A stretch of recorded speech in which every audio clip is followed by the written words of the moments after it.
آله وصحبه أجمعين، أما بعد. نتحرى وإياكم شروق شمس يوم 29 رمضان 2025. لكن كما وضح هو أمامكم الآن، الشمس محجوبة تماما عن الرؤية بسبب تكاثف الغيوم والانخفاض الجوي، فلا يوجد شروق شمس ظاهرة أمامنا، لذلك لا يمكن أن نتحراها.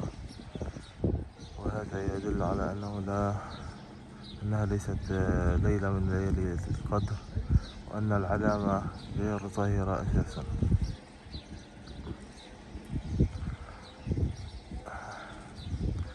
نتحرى وإياكم من مدينة غزة غزة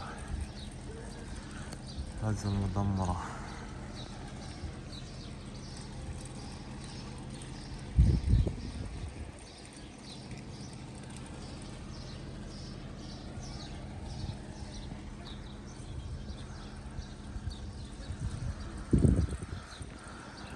نسأل اللهم الفرج عن أهل غزة، نسأل الله أن يطفئ نار هذه الحرب، وأن يفرج علينا هذا الكرب، وأن يأتي العيد وقد انتهت الحرب، اللهم آمين.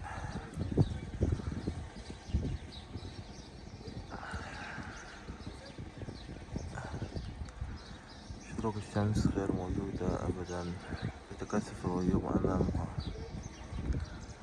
الجو عبارة عن منخفض جوي